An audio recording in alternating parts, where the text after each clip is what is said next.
Tapi memang tahun ini karena kondisi dan situasi kita harus merayakan Idul Adha dengan prihatin. Ada yang mungkin malah tidak bisa sholat Idul Adha, ada yang bisa sholat tapi dengan protokol kesehatan yang ketat. Jadi berbeda dengan tahun-tahun sebelumnya. Bagaimana kita harus memaknai merayakan Idul Adha di situasi pandemi ini? Saya ke Abi dulu. Rayakan substansinya. Tidak harus kita rayakan bentuk-bentuk yang lalu. Sebenarnya itu kan marilah kita lihat. Ketika Allah berfirman, la yanalallahu luhumuha wala dima'uha walakin yanaluhu taqwa minkum. Yang diterima Tuhan itu bukan sembelihannya, tapi takwanya. Itu substansinya di takwa. Betul? Jadi rayakanlah untuk memperkaya ketakwaan Anda. Fahami apa di balik upacara ini. Kesediaan berkorban. Ya kan? Fahami itu.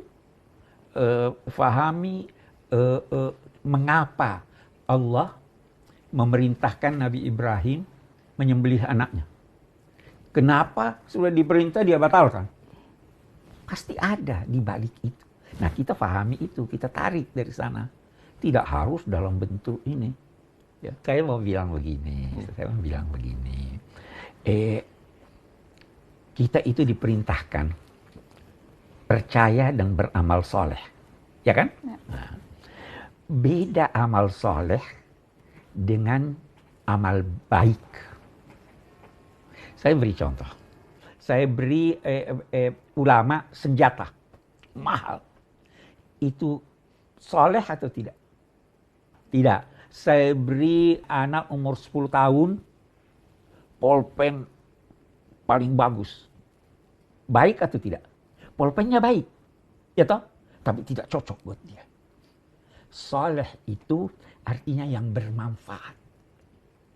Saya beri contoh lagi ini dalam konteks pandemi. Sholat Jumat itu baik atau tidak? Baik. Tapi kalau mengakibatkan penyakit, baik atau tidak? Tidak baik. Dia tidak soleh. Walaupun dia baik ininya tapi tidak soleh. Nah, itu yang harus kita pahami sebenarnya.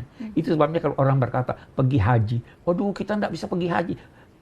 Ada ungkapan, kalau Anda tidak mampu berkunjung ke rumah kekasih, tidak mampu, undang kekasih ke rumah Anda. Ya kan? Kan mau ke Baitullah nih. Tidak bisa ke sana. Kita undang Tuhan ke hati kita. Ingat dia, zikir dia. Itu amal soleh. Jadi amal soleh itu boleh jadi substansinya secara berdiri sendiri baik, tetapi tidak dinilai, tidak memenuhi nilai-nilai yang kita diminta amal soleh. Ya kan? Itu artinya soleh. Terpenuhi nilai-nilainya. Bagaimana Gus? Karena banyak juga kan calon jemaah haji yang sudah menabung bertahun-tahun, sudah betul-betul rindu ingin datang, kemudian tiba-tiba karena situasi rencana berubah, sulit untuk mengikhlaskan, itu sulit buat atau rela tidak pergi padahal sudah dibayang-bayangkan dan sebagainya. Bagaimana mengobati kekecewaan mereka yang tidak bisa ke tanah suci tahun ini? Jadi begini ya, kalau setahu saya ya, kalau komunitas masyarakat yang dididik ulama atau dididik kiai, itu kekecewaannya juga tidak ekstrim-ekstrim amat. Karena sering diberitahu misalnya Jumatan tuh ya haji, ingat Allah dari subuh sampai tulu usamsi matahari terbit juga menyamai umroh. Terus banyak pahala-pahala yang kata Nabi disebut di atas haji. Lebih terhibur gitu. Jadi lagi-lagi ini pentingnya ngaji, lagi-lagi saya ulang lagi pentingnya ngaji. Dan di antara kebaikan tentu terima qada qadar daripada menyalahkan pihak manapun. Jadi ini angkanya lagi-lagi sampai Rasulullah ngendikan ad-dunya mal'unah mal'unun man fiha illa dzikrawah wa mawalahu wa aliman wa muta'aliman. Jadi dunia ini terlaknati kecuali ingat Allah dan belajar terus. Karena barokahnya belajar ini menjadi rileks. Jadi ibadah itu kan nyari ridhonya Allah. Di antara penyebab ridhonya Allah itu kita ridho atas segala yang diputuskan Allah, ditakdirkan Allah. Sehingga orang Jawa itu buatan nelongso gitu. Jadi daerah-daerah yang nggak dididik kiai memang ekstrim karena frontalnya pakai emosi tadi. Iya. Melihat haji itu terus gagah karena diundang Pak Haji atau prestis karena ada acara-acara. Ini kan ribet, kalau ini kecewanya lebih ekstrim kalau motifnya seperti itu. Jadi ya sama lah, Idul Adha juga gitu. saya sering menyarankan orang-orang yang dengan tanda kutip masih miskin, meskipun saya tidak tahu apa miskin betul apa enggak, mungkin merasa saja. Itu saya ajarkan, saya juga pernah jadi anak kos di Jogja, di mana saya sering bilang gini, kalau Idul Adha setidaknya kamu beli daging setengah kilo atau apa, setidaknya kamu tidak nyalakan panitia masjid kalau tidak keduman, kalau tidak kebagian. Dengan cara itu setidaknya kamu terlatih, ini yaumu farohin wa sururin, kata Nabi yaumu uklin wa syurbin. Ya sudah, umumnya orang nikmati ya nikmati, supaya keluarga itu happy. Syukur-syukur dapat bagian, kalau enggak ya enggak. Sehingga Ibnu Abbas dulu kalau musim kurban juga beli daging, kalau sekarang sekilo 2 kilo, mungkin niatnya ya tadi, setidaknya enggak nyalahkan orang lain. Nyalahkan orang lain. Ini nyambung, ada santri PSQ bertanya, jadi kalau kondisi sekarang yang lebih diutamakan menunaikan kurban atau membantu tetangga yang misalnya terdampak COVID? Nah itu jawaban itu mudah sekali, dari awal kurban itu tidak wajib, tapi jangan niati pengganti kurban ya, karena kurban memang harus berbentuk hewan, ya niati bahwa prioritas tadi. Misalnya kalau saya kurban, tetangga saya nggak makan, tapi kalau saya kasih uang, makan, ya sudah ya sedekahnya uang saja, tapi jangan diniati sebagai pengganti kurban. Iya, tidak mengerti. Nanti jadi panjang kan. Iya. Mungkin pahalanya bisa lebih banyak. Mungkin lebih banyak. Jadi pakai al-aham falaham ya prioritas saja. Iya, prioritas. Tapi memang ada pertanyaan-pertanyaan yang memang seperti itu. Apakah Abi sudah pernah jelaskan, Gus Baha juga tentunya sudah pernah jelaskan, tapi mungkin perlu diulang lagi. Berkorban itu ya berarti berkorban kambing, onta, domba tidak bisa digantikan misalnya dengan beras dan sebagainya. Itu hukumnya kan sejelas seklir itu kan, Gus? Iya. Jadi kalau dengan makna itu iya, dengan makna definisi udhiyah memang harus hewan. Jadi definisi udhiyah untuk dapat ridhonya Allah ya orang bisa dengan sedekah, dengan apa saja. Ya. Tapi kalau niatnya memang untuk berkurban, niatnya ya harus kurban. dengan hewan. Harus, Tidak bisa ya. misalnya diganti beras atau diganti apa. Ini saya ada pertanyaan. Nanti lama-lama diganti pulsa loh kalau. Tidak boleh diganti pulsa. Iya kan. Ini pertanyaan. Anak-anak sekarang, anak-anak miskin sekarang tuh kadang butuhnya enggak beras, enggak apa, butuh beli apa itu kuota ya. Nah, lama-lama nanti bilang ke orang kayanya, saya jangan dikasih beras, tapi kasih kuota. Enggak boleh ya teman-teman. Jadi itu kata Gus Baha, kalau niatnya kurban ya memang harus hewan. Tapi kalau untuk Hewan tertentu lagi. hewan tertentu ya, Iya, Bu? hewan Tertentu. Jadi kambing, sapi, unta, domba. hanya itu teman-teman. Jadi kalau niatnya kurban memang hanya itu. Ini ada pertanyaan yang memang spesifik seperti itu. Ini juga ada pertanyaan dari Triantoro 967. Assalamualaikum. Waalaikumsalam. Saya ingin bertanya, apakah orang yang belum akikah tidak boleh berkurban? Dan bagaimana jika orang tua kita sudah meninggal tapi belum akikah? Nah, itu dari awal kita mazhab Syafi'i, dari awal akikah itu tidak wajib. Tapi kalau bagi yang berpendapat akikah atau udhiyah wajib ya, monggo prioritas yang mana yang Wajib, iya. Jadi itu kan pertanyaannya kan dari satu disiplin ilmu ya. Jadi Nabi pernah ngendikan yang seakan-akan udhiyah itu wajib. Jadi ada kalimat man wajada sa'atan li ayyudhiya falam yudhi fala yaqrubanna musallana. Ada yang fala yahdur musallana. Siapa yang mampu berkorban tadi tidak korban enggak usah dekat-dekat musala kami. Sehingga ada yang berpendapat udhiyah itu wajib. Iya. Nah menurut saya dalam konteks tertentu mungkin ya. Ketika dalam konteks rivalitas misalnya gini. Ada pengaruh buruk yang ditimbulkan karena orang yang batil ini, yang maksiat ini mayor-mayoran terus. Yang ini keluarga orang soleh, komunitasnya tempe terus, tahu terus. Sehingga masyarakat ini merasa utang jasanya sama yang fasik, sama yang nggak bener ini. Maka menurut saya orang soleh di daerah ini, menurut saya kalau punya kemampuan itu wajib berkorban. Karena efeknya nanti supaya tadi, takutnya al-insan abdul ihsan tadi, supaya orang-orang ini berutang jasa juga sama orang soleh. Tapi secara disiplin fikih memang udhiyah itu sunat, akikah juga sunat. Sehingga nggak perlu ada pertanyaan tumpang tindih mana yang harus diprioritaskan. Gitu. Oke, ini satu lagi pertanyaan soal kurban. Bagaimana untuk amalannya? Bagaimana jika dibayarkan secara urunan? Misalnya 1 ekor sapi dibeli oleh 7 orang. Apakah itu memang lebih baik dibandingkan misalnya dengan hanya memberi 1 kambing atau 1? Adakah amalan yang lebih diutamakan? Kalau di kitab-kitab fikih memang kambing lebih utama ketimbang sapi dalam banyak pendapat ulama. Alasannya lebih privat. Alasannya andai kan ada hewan yang lebih baik ketimbang kambing, mungkin Nabi Ismail diganti hewan itu. Nyatanya Allah mengganti dengan kambing. Terus ketika Nabi mengkorbankan keluarganya, doha Rasulullah bikabsaini amlahaini. Nabi ketika mengkorbankan untuk keluarganya dan yang satu untuk umatnya juga milih kambing. Sehingga banyak ulama yang berpendapat kambing. Tapi semenjak ada gaya-gayanan, itu begini Pak Quraisy, di fenomena di daerah kami itu. Semenjak banyak orang PNS atau orang mapan atau orang kelas menengah, itu nganggap kambing itu problem karena darah tinggi ini. Jika kadang bagi daging kambing itu susah. Semenjak itu mulai ada tren urunan sapi. Jadi yang terus menjadi ragu itu.